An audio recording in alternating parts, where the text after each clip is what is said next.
आज की कहानी है कुत्ते और बकरी को कहानी।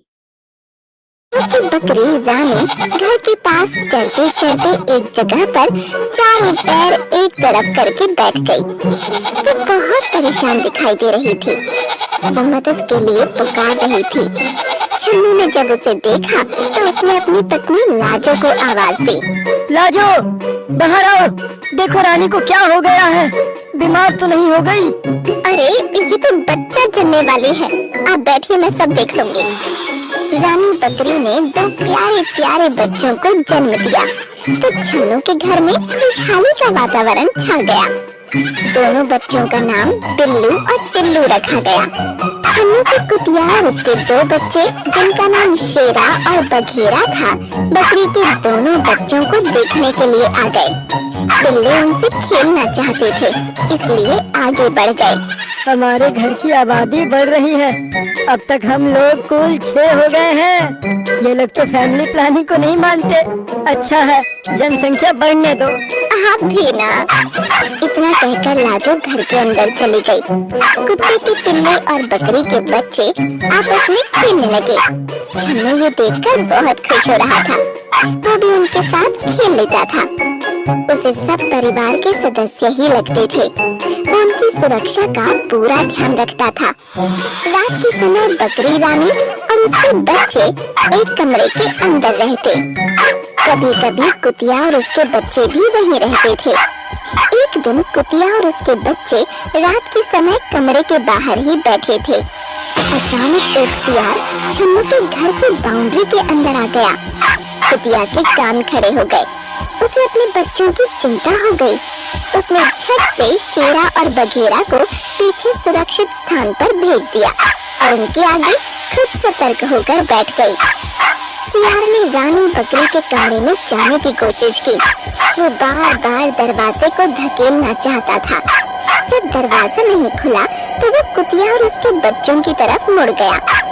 कुतिया ने पूरी तरह से बच्चों को अपने पीछे सुरक्षा में ढक लिया। सियार आगे बढ़ा तो माँ कुतिया उससे लड़ पड़ी। दोनों में लड़ाई होने लगी। सियार बच्चों की तरफ जाने लगता तो कुतिया उस पर टूट पड़ती। अपने बच्चों को बचाने में उसकी जान पर बनाई। छन्नू तब तक डंडा लेकर बाहर आ गया। सियार वहाँ से भाग गया, लेकिन कुतिया पूरी तरह से घायल हो चुकी थी। आज तक कभी यहाँ सियार नहीं आया था, आज पहली बार ये खतरा सामने आ गया।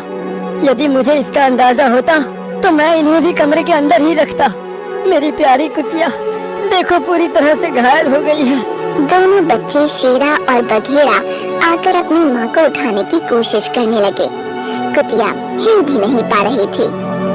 माँ उठो, सियार भाग गया। तुमने बड़ी बहादुरी दिखाई, तुम कुछ बोल क्यों नहीं रही हो? हाँ माँ, कुछ तो बोलो, तुम्हें बहुत चोट लगी है। मैं चाटकर ठीक कर दूंगा। मेरी माँ बहुत बहादुर है। माँ उठ जाओ ना, मुझसे बातें करो ना। कुतिया बेचारी कुछ देर पहले ही भगवान को प्यारी हो गई थी। उसका निर्जीव शरीर भला अब क्या बोलता। छन्नू और लाजो की आंखों में आंसू आ गए।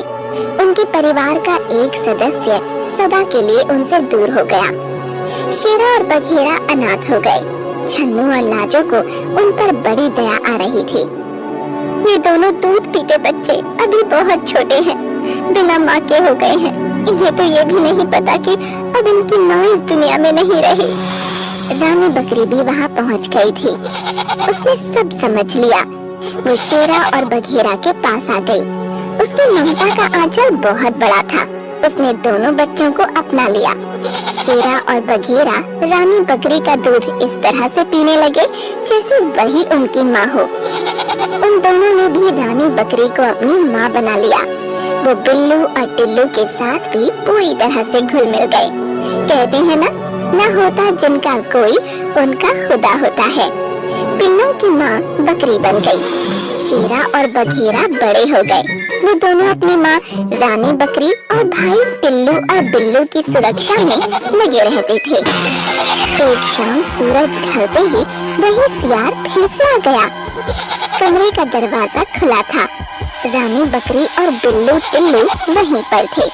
सियार जैसे ही आगे बिल्लू और टिल्लू की ओर बढ़ने जा रहा था कि शेरा और बघेरा ने उस पर हमला बोल दिया।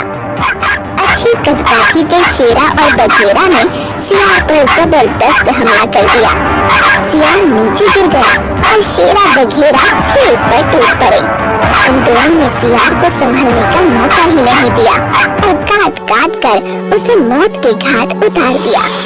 इस तरह से उनके द्वारा रानी बकरी, टिल्लू और बिल्लू की सुरक्षा हो गई और उन्होंने अपनी माँ की मौत का बदला भी ले लिया।